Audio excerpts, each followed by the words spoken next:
So we're continuing to perfect the pre-shot routine, or the SOP, Standard Operating Procedure.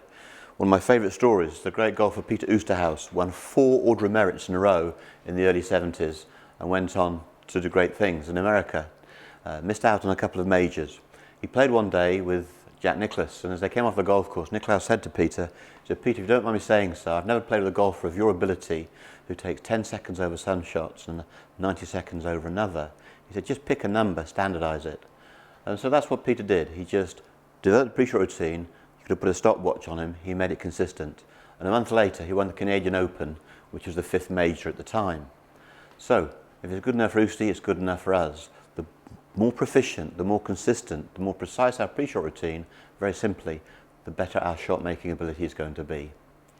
If a wheel is buckled or bent and spins, it vibrates and wobbles. If the spokes are true and the rim is true, then it spins easily. And the golfing's like that. If your grip and posture are good, it facilitates a flow in motion. Any error in the grip and the posture are going to hinder that flow in motion and ultimately damage the shape of your swing and therefore the shape of your shot. So let's just have a little bit more detail in this pre-shot routine. As I said, I stand opposite the ball with my left foot and I step in and I'm offering the club.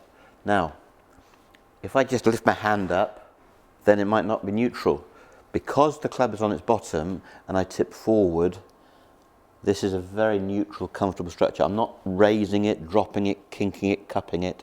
It's just the way my left arm hangs, I lean forward and I've got my parallel thumb.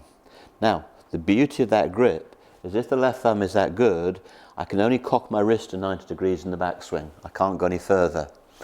If my thumb were longer, however, then I could overswing and damage the look of my movement. It becomes narrow. Okay? So the first thing is when the thumb is parallel to the shaft, the thumb pad is squarely on the rubber right to centre. Okay, and if that's the case, you only permitted 90 degrees of wrist hinge. You ladies, thumb peeking through the hand, then you wonder why you overswing and have a domestic with your husband in the mixed foursomes on a Sunday. Right? If you're overswinging, girls, probably you've got a long left thumb. It's something that females tend to do more. All right, so I've just saved a few marriages there. Lean forward, left thumb, right hand. My wrist now cocked to 90 degrees. Now, if the thumb were diagonal, I would hinge that way and my golf swing would be across the line at the top. If I were a salad dodger, a bit tubbier, my thumb would come in like this and I would hinge over the plane, rather awkward. So this would be hinging to plane incorrectly. The beauty of the parallel left thumb is not only do you hinge to 90 degrees, you hinge in what we call plane. Okay? If the club's and all sorts of funny movements up here, we've got a problem. But if the left thumb behaves, chances are our wrist and form rotation is going to be good. So the more you understand the grip, the better your swing movement is going to be. It's as simple as that. That left thumb has to be parallel in the pad. Okay. Now, another very common fault in beginners and intermediate golfers is just very simply this. They set up and the right hand's lower than the left. And the human being doesn't like that, so they level the shoulders up. Now the danger of that is, if we offer the club and tip from the hip and our shoulders level, trust me, they're going to be pointing left of target.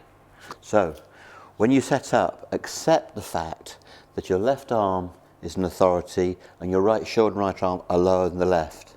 One of the things you'll see that I do is I fold my elbow down not to restrict my backswing. Many of you will have level shoulders and high right arm and your swing goes over here and you hit slices and cuts. Okay, so again, refining the pre-shot routine, blade, grip, left shoulder above the right, right elbow folded. It just facilitates a good movement. All I have to do now is coil and go. Okay, now the approach that I'm taking with you is recognising the fact that swing only lasts 1.8 seconds. How much can you think about in 1.8 seconds? Not a lot. Possibly one backswing thought and one downswing thought. Okay, so the time you've got to think is in your pre-shot routine. You've got 15-20 seconds. You've made your decision about the club, go through your pre-shot routine, and then all you've got to do is find a couple of simple images. So once I've found my best pre-shot routine, I tend to have a little waggle to keep me moving, but my primary thought now is to get my left shoulder to my throat. It's the prime movement. Now, If I've got poor grip and poor posture and turn my shoulder and my throat, I've got nothing. I'll be shanking it for England. But if your grip and posture, you guys and girls at home, if you can get proficient to this level, all right, the shoulder turn gives you 15 things. 15 things come from the shoulder turn. Now, if you don't know that, then you've got to be taught the 15 things. With me, if I give you a great pre-shot routine, the left shoulder to the throat and the backswing, the creation of power, gives you 15 things. Okay, I'll tell you what they are.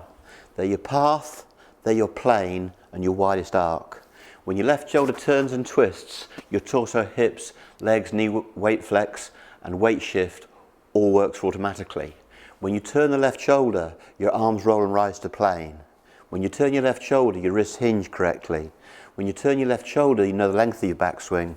And when you turn your left shoulder, you know the pace of your backswing. So 15 good things come from the shoulder coil, with the proviso that the pre-shot routine is absolutely superb. And that means good grip and correct posture. And remember, you've got 13 long clubs in the bag. You're going to have different body angles for different posture for different clubs. And that's why the pre-shot is so important. Because the pre-shot routine, in the pre-shot routine is the DNA of your swing. You can't put a wedge swing on a driver and vice versa. You have to be sympathetic. So here I go. I offer the club, I build the grip. I clear my head. My primary backswing thought is to get the left shoulder to the throat. My primary downswing thought is to send the ball towards the target. Okay? And you can see that even though I paused and held that one, the power was still at my disposal and I hit a pretty good shot, just half a club short. All right, so there we have it. We've gone up a gear, we've enhanced the quality of the pre-shot routine. Your job is to practice it so it becomes an 8 to 12 second ritual.